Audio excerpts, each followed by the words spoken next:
Hi, this is Renee Jayne, and in this video I'm going to be talking with you about food issues. And I'm putting that in quotes because this is a video for anybody who may identify themselves as a binge eater, an emotional eater.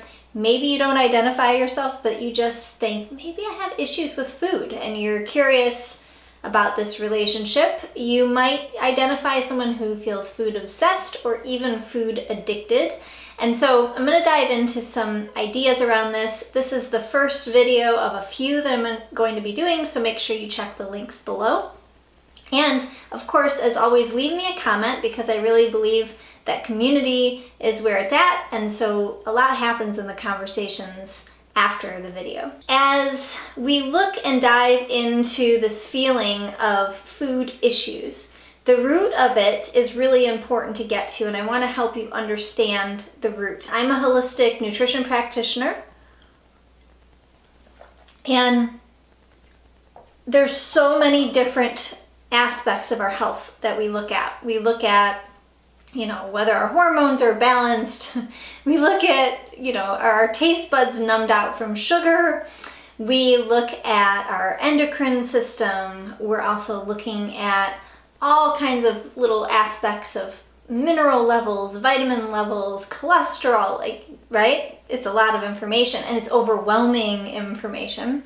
And I want to begin here because I find that one of the problems that people come up against is that they have an issue and they're looking for a solution to the issue, but they don't necessarily connect that the food issue is a little bit deeper than just the superfood that you see on Dr. Oz's show, or having the exact meal plan, right? And not to say that these things aren't important, because certainly they can be. Let me give you an example. Feeling out of control, I think, is a good place to begin because it's where it begins for most people. And we might notice certain behaviors with ourselves with food. We might see a consistent pattern that happens every now and then. It might be that we binge out on certain special things that are our favorites, right? And ice cream, chocolate, all that stuff. This personal story might illustrate a little bit of what I'm trying to get to with you. Years and years ago, I had debilitating migraine headaches. And at that time in my life, the migraines were starting to take over everything. And so I was missing long, full days. I was getting sick and vomiting from the pain. I was a newer college student, and so I was missing class.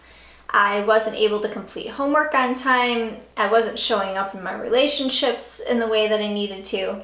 And so the issue for me was my migraines, how to fix the migraines. So I was seeing doctor after doctor. I was on different medications.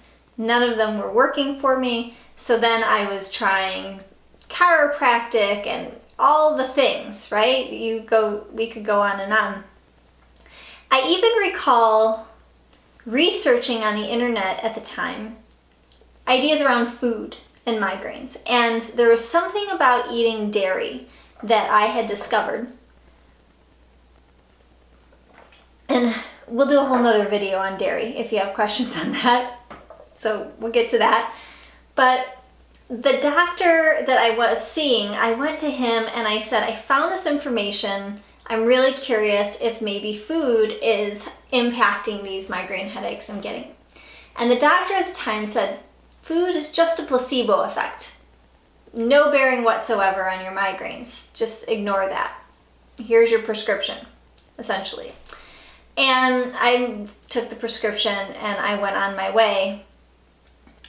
By the way, on a side note, that was a long time ago, and since then there's a whole lot of doctors, thank you doctors, who are very focused on expanding and opening their knowledge base in nutrition and looking at the whole body and whole self. So thank you to those of you who are there because the patients appreciate it.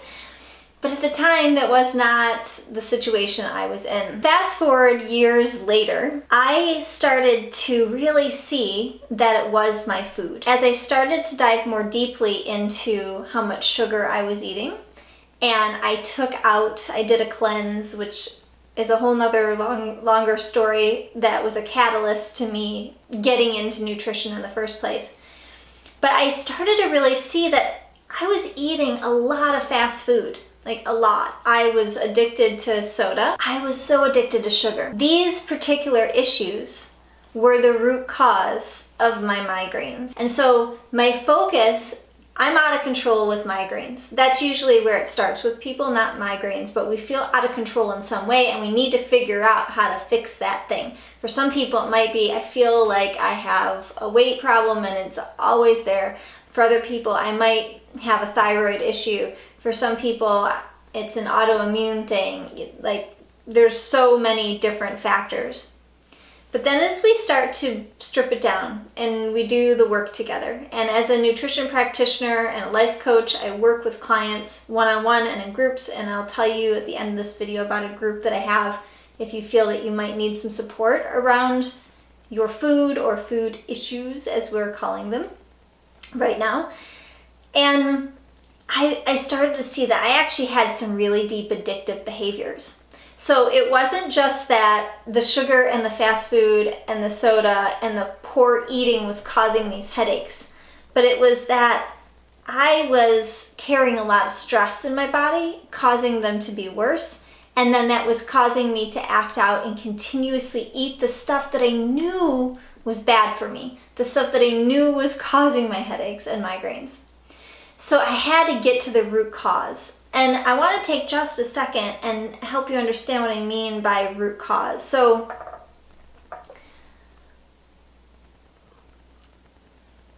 we have this whole self, right? And the self is made up of our physical body, right? Our spiritual self or our higher self.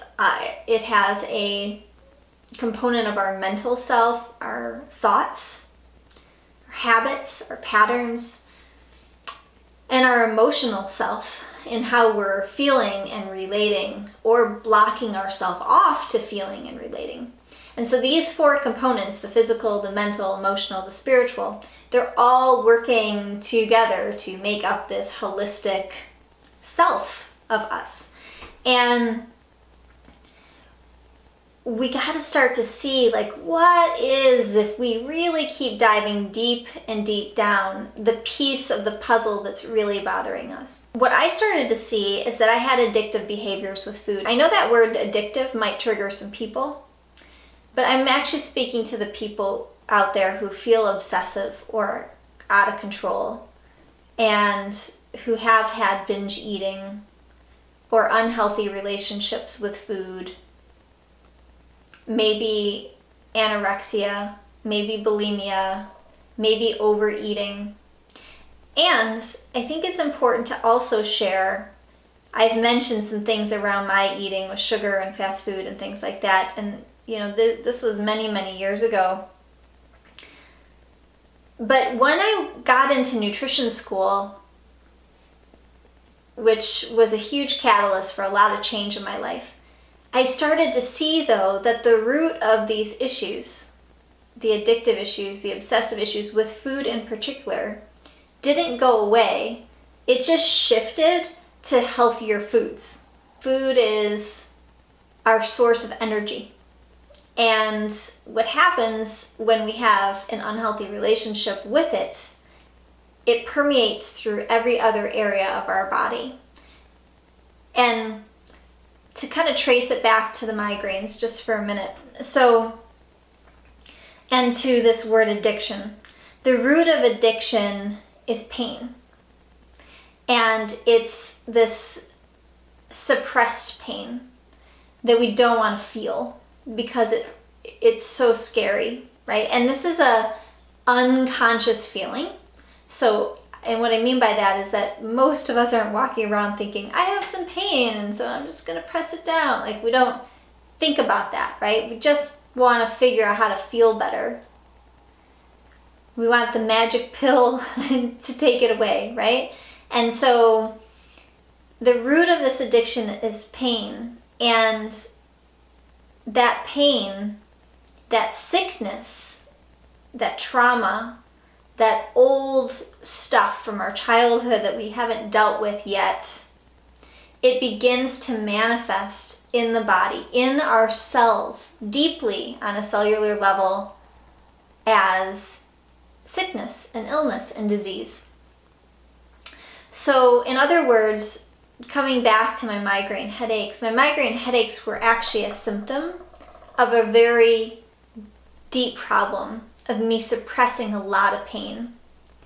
And how I was acting out and how I was trying to find a sense of control was through my eating habits. And I'm sharing a lot of myself in this video of some of the things that I used to do, because I find that there's a spectrum of these issues, right? There's a scale. There's some of us who are over on one end and some on the other, and then there's millions of us who are somewhere in the middle.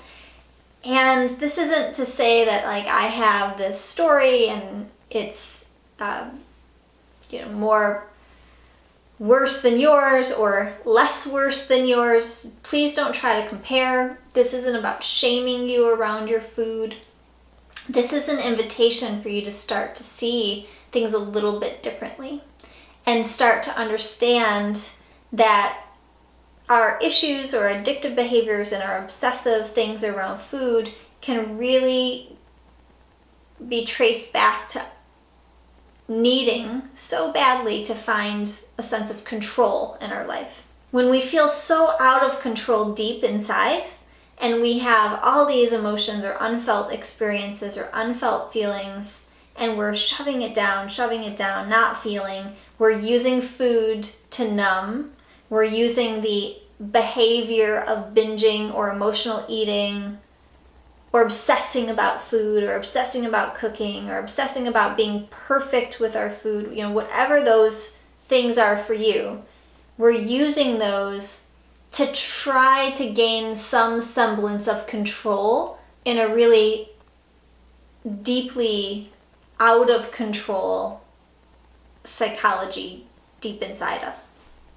And so the work that I do with people, I have a program, it's a group, and I really recommend if you have any need for support, some accountability, and a structured plan to help you here, and you want to do it in a way where you feel like you have some community, because here's the thing, I used to think I could do this alone.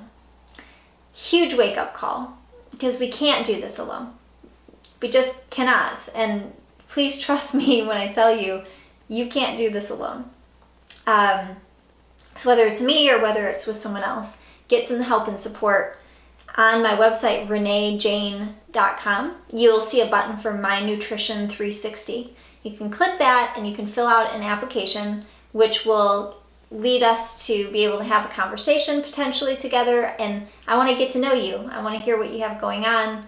I can share the program. We'll see if it's a right fit for you, and we'll see if you're the right fit for the program. I want to help you zero in on a couple action steps right now, because all this doesn't really matter if we're not taking action steps, right? So the first step here to really, really acknowledge is an awareness that there is a problem. And on a personal note, I'm going to share it in another video. I'll share when I really realized that I had a problem, because I used to think everyone else had the problem, but mine was fine. It was just migraines, right? But we need to really establish that we have a problem, and more importantly, start to see what begins to trigger those problems. And so I find that writing in a journal, or at least making some notes about some of the patterns that you notice that you have around food, or when you tend to, we'll call it act out or become out of control. In a 12-step meeting, they might like to say when your life becomes unmanageable.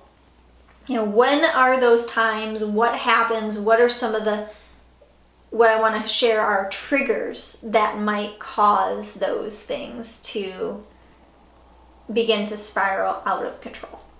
So I hope this was helpful. I know this is a deep conversation and it's an important conversation. So thanks for being here, and more importantly, if you want more information, watch the other videos around this topic. I think you might find them helpful, and leave a comment below.